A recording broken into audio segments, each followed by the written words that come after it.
As you've already seen this morning, Universal Credit is expected to roll out across all Derbyshire job centres by February next year.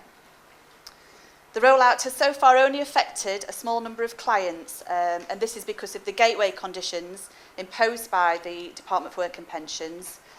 So in order to claim, currently, clients have to meet certain requirements, which are that they are single, aged 18 to 60 and 6 months, newly unemployed, fit for work and seeking work, so essentially what we regard as the equivalent of current job seekers allowance claimants. They mustn't be responsible for children within the benefit system, but they can have rental housing costs as part of their claim.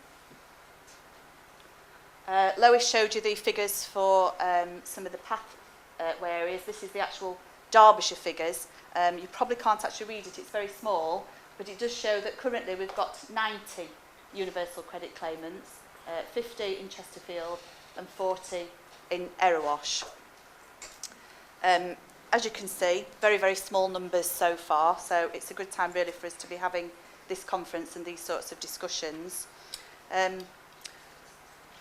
What we have seen so far from clients contacting the Welfare Rights Service for advice about claiming Universal Credit, well, firstly, as you can see from that, it's obviously only been a very small number of clients, but despite the relatively small numbers, I think we're already seeing quite a few examples of the challenges that Universal Credit poses, and especially to the most vulnerable claimant groups.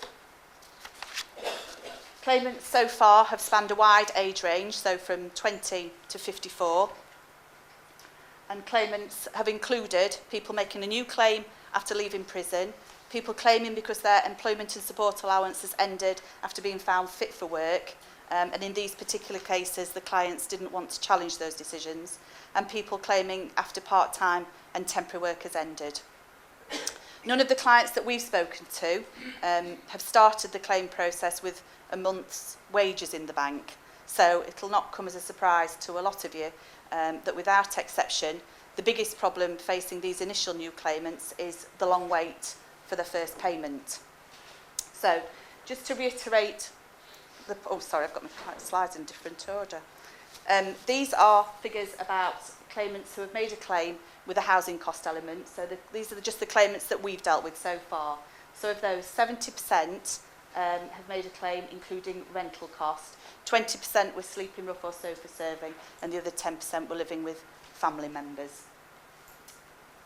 50% of those were renting privately, 20% came into the claim process already with rent arrears, and 50% were on introductory tenancies.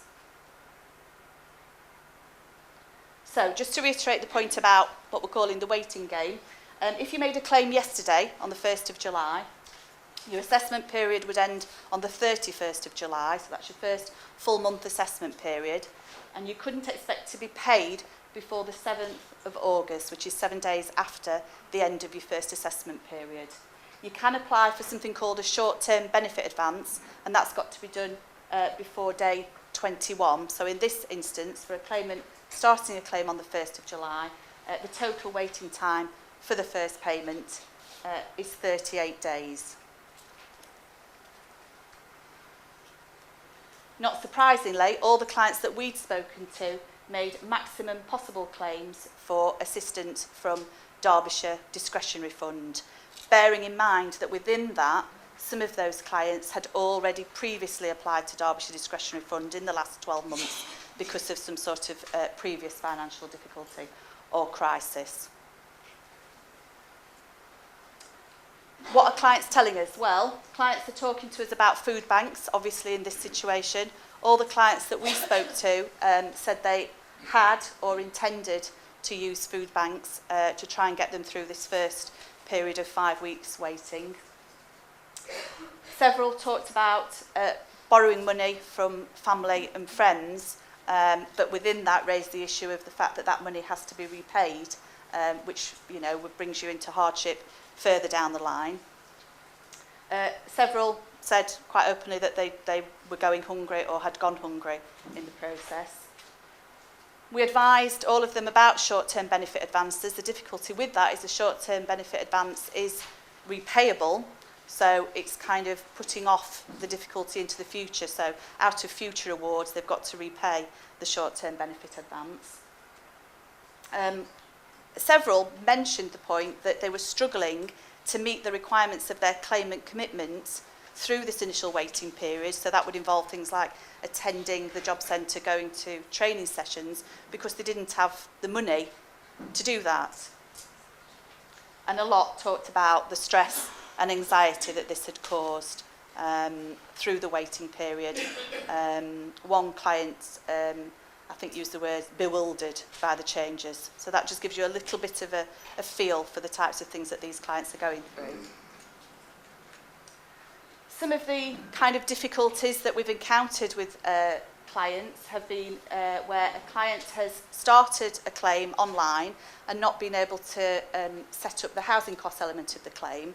So they contacted the Universal Credit Helpline, who said the best thing to do was take all that information into the job centre when they spoke with their work coach and have that added onto the claim at that point, which they did.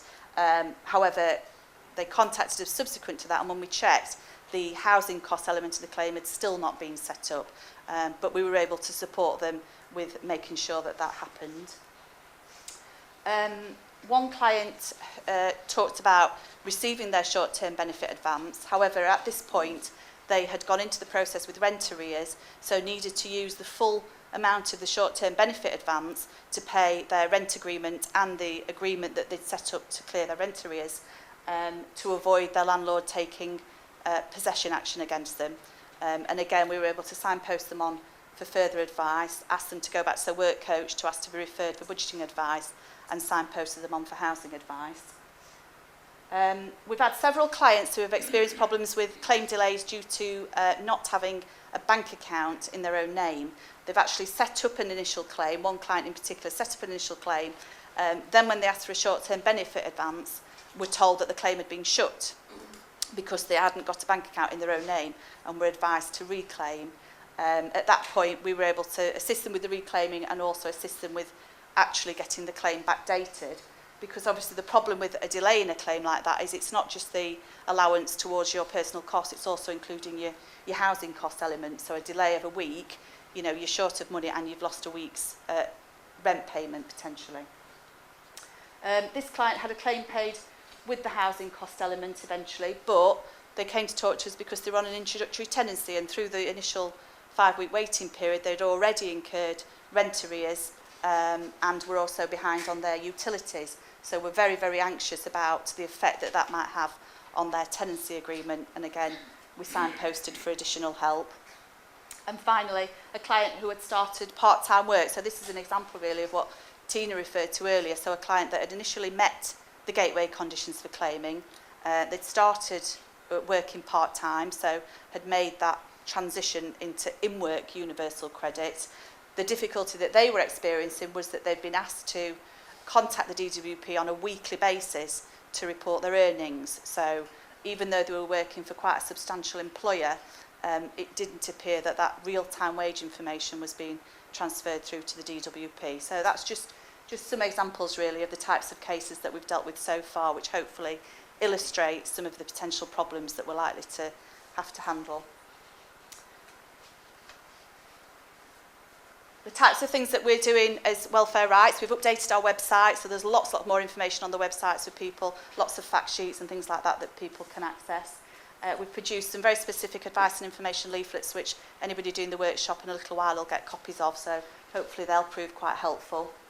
We're doing quite a bit on social media, so we're on Twitter, Facebook, things like that, trying to get this message out to people. We've created a referral pathway, so clients that go through to Derbyshire Discretionary Fund who are in this position can get an immediate referral through to the Welfare Benefits team for advice about their benefits. We've provided training for CAB and Unemployed Workers Centre staff and volunteers across the county on universal credit, and we'll be providing further training. We're trying to work in partnership with the DWP. I think today is a really good example of that. And and we're going to run some universal credit roadshows. So these will be roadshows that will be held across the county for health and care professionals to come along to. There's some bits and bobs of information in your packs, and people can register for those if they're interested in attending, but lots more information will come out about those in the future. That's me done. Thank you.